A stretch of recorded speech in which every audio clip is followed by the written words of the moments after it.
अर्चना जी के हाथ जितनी तेजी से चल रहे थे उतनी ही तेजी से उनकी जुबान भी चल रही थी। और अनुराग वहीं कुर्सी पर बैठा सुन रहा था। एक तो समस्या जैसी कोई समस्या नहीं, उस पर आपका ये बर्ताव कैसे काम चलेगा माँ। बस इतनी सी बात है ना कि मधु मुंहफट है, उसके मुंह में जो आता है कह देती है। पर यह सब तो छोटी छोटी बातें हैं माँ, आपको इन सब बातों को स्वीकार करना होगा। आज सुबह ही अर्चना जी की बहू फिर से अर्चना जी से लड़ी थी। बात कोई बड़ी नहीं थी, बात कभी कोई बड़ी होती भी नहीं थी। बस यही छोटी छोटी बातें होती थीं और बहू उन्हें ज़बरदस्ती का मौका बना लेती थी। सुबह 8 बज चुके थे। मधु अभी तक कमरे से बाहर नहीं निकली थी।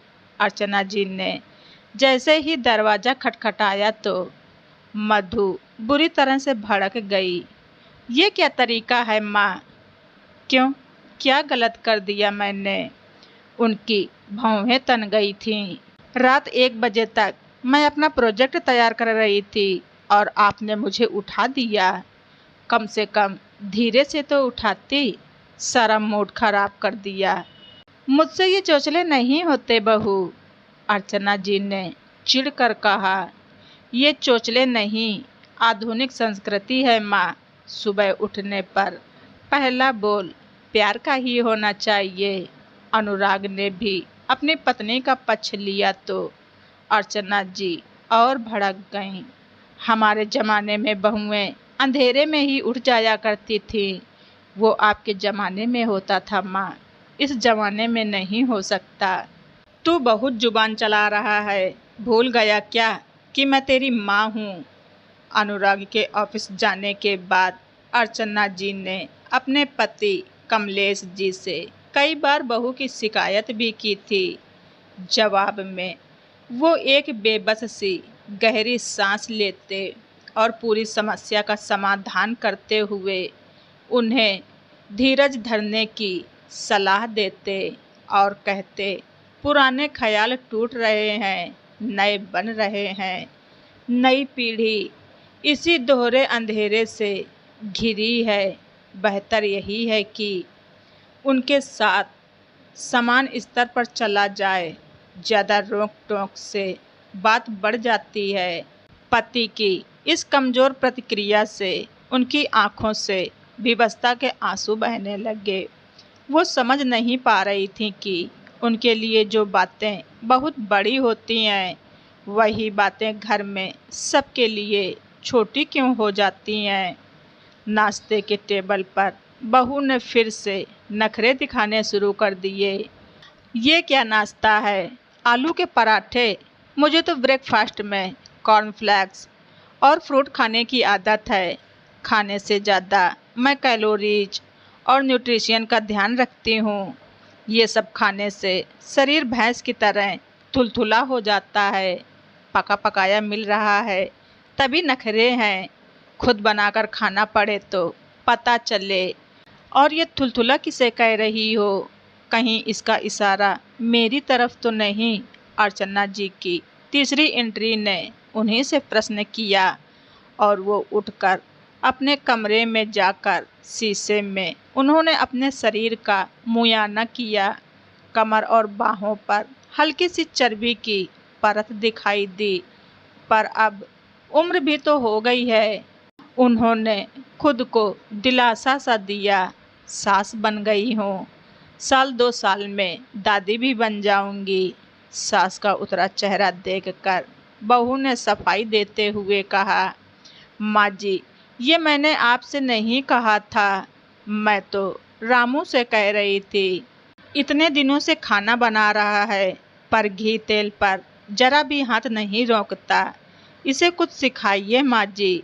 जैसा गंवार आया था वैसा ही है।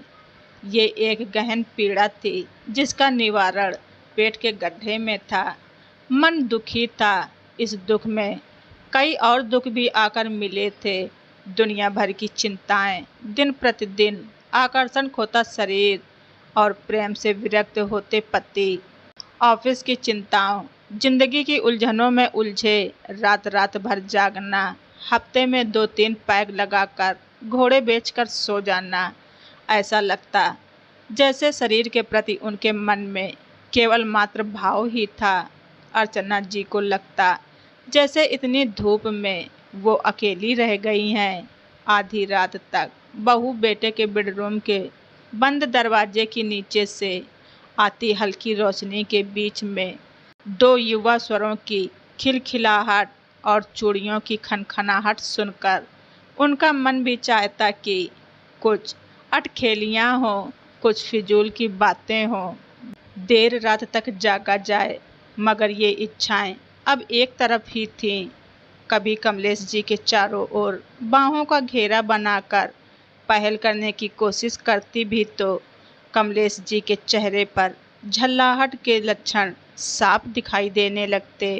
ये क्या तरीका है? किसी मनोचिकित्सक को क्यों नहीं जाकर दिखाती? आगे से मेरा बिस्तर अलग कमरे में लगा दिया करो। दूसरे कमरे में बच्चे सो रहे हैं और उन्हें शर्मिंदा होना पड़ता।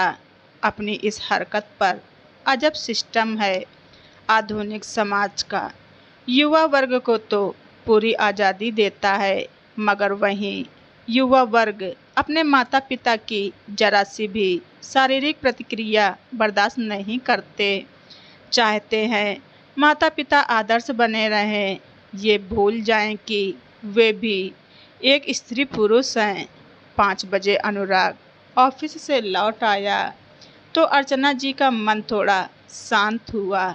सोचा शायद माँ को मनाने आया है। बच्चे चाहे माफ़ी ना मांगें, अपनी गलती मान लें, उतना ही काफ़ी है। खुशी मन से उन्होंने टेबल पर खाना सजा दिया। अब तक मधु भी कमरे से बाहर निकल आई थी। आजकल उनका वर्क फ्रॉम होम चल रहा था। गरम रोटी सेंक कर टेबल पर रखी ही थी कि फ़ोन की घंटी बजी। विदेश से मधु की सहेली का फ़ोन था तो अर्चना जी उससे बात करने लगी। कैसी हो बेटी? कॉलेज कैसा चल रहा है? तुम मधु और अनुराग की शादी में क्यों नहीं आई? उफ माँ! मधु टेबल से उठकर उनके पास आकर खड़ी हो गई। रिसीवर हाथ से ढकते हुए बोली, आपको क्या ज़रूरत है मेरी सहेलियों से बात करने की? तब तक फ़ोन कट गया। ये लीजिए, फ़ोन भी कट गया। सारा दिन आप फ़ोन पर बात करती रहती हैं। कम से कम मेरी सहेलियों से तो मुझे बात करने दिया कीजिए। मधु गुस्सा करते हुए बोली, घर में भी मेरी सहेलियां आती हैं तो आप उन्हीं से चिपक जाती हैं। तो उसमें क्या हुआ? तुम्हारी सहेलियां मुझे अच्छी लगती हैं, इसीलिए उनसे बात कर लेती हूँ। मैं आपको अच्छी नहीं लगती? सारा दिन बदतमीजी दिखाओगी तो किसे अच्छी लगोगी?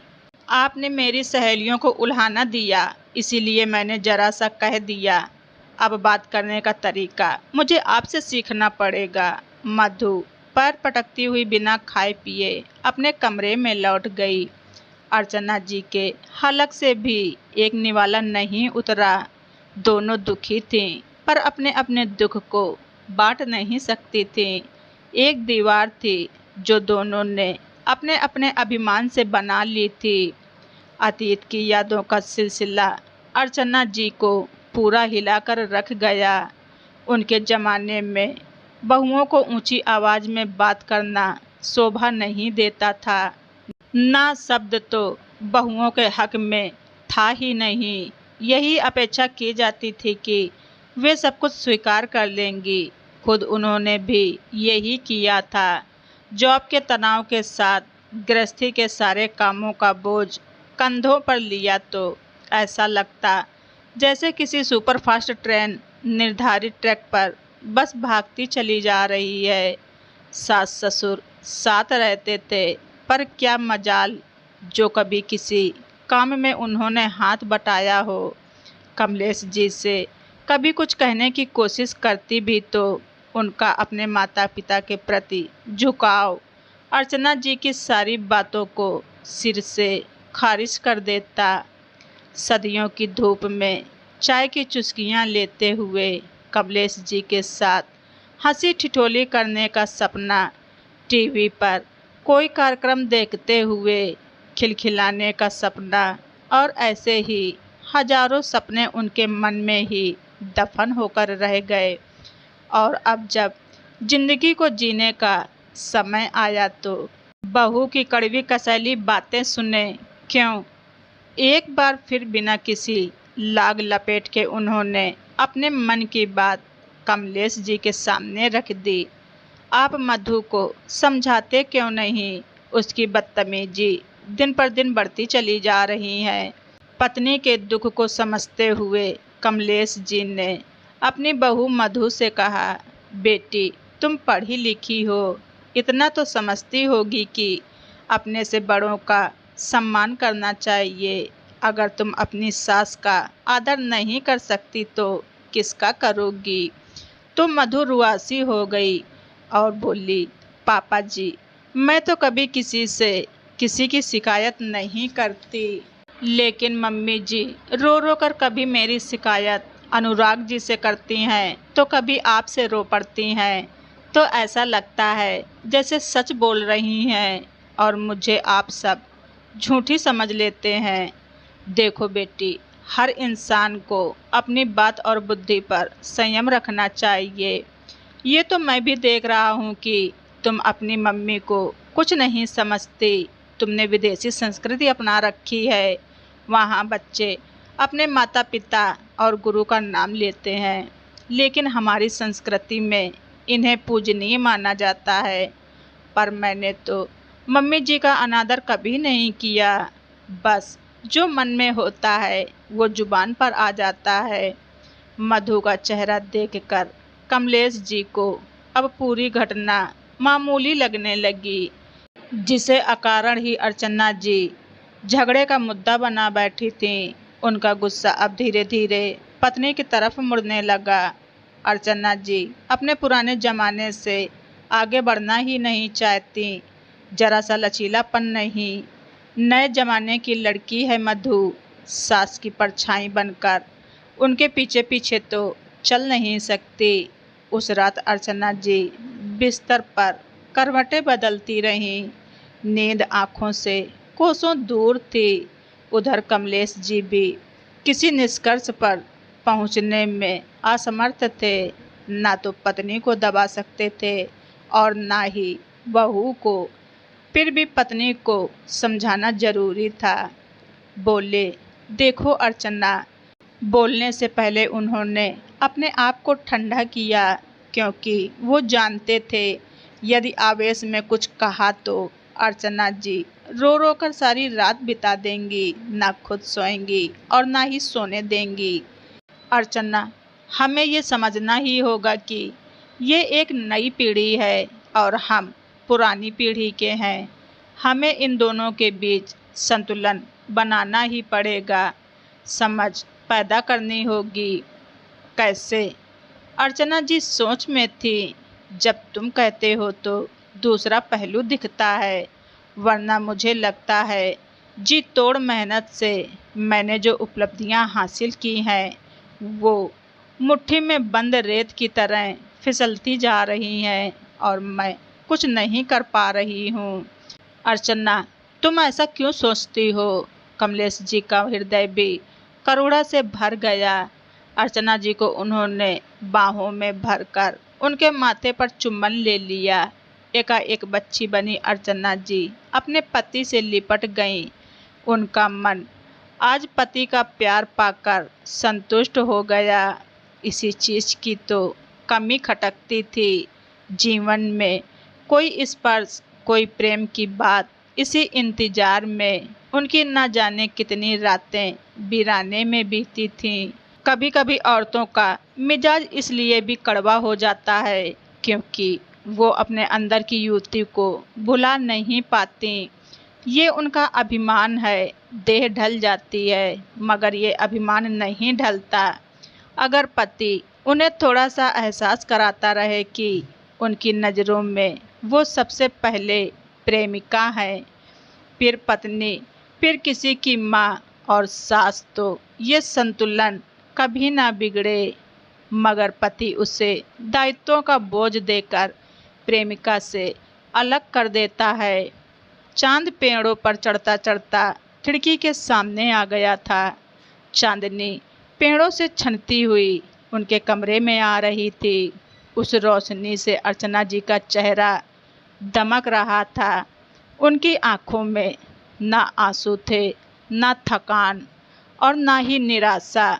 उनकी जगह अब थी एक चमक, वासना का वो पवित्र बंधन जो काम कलुषित मन से नहीं, शरीर के गहन स्रोतों से निकलता है।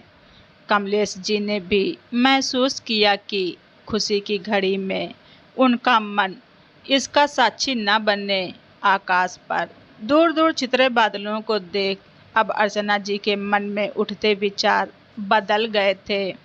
अगली सुबह चारों एक साथ नाश्ता करने बैठे तो मधु ने पूछा, मम्मी जी, आज आपने कोई फेयरनेस क्रीम लगाई है या फेशियल करवाया है? तभी अर्चना जी का चेहरा सुर्ख हो गया था। फेयरनेस क्रीम लगाई है, तभी तो चेहरा इतना चमक रहा है। मधु हंसने लगी, साथ में अनुराग भी हंसने लगा। कमलेश जी ने अपनी मुस्कुराहट समेटकर अर्चना जी की आंखों में झांका, जैसे पूछ रहे हो, क्या हम लोग अपने से बड़ों से ऐसे प्रश्न पूछ सकते थे? जवाब में अर्चना जी ने मुस्कुरा दिया।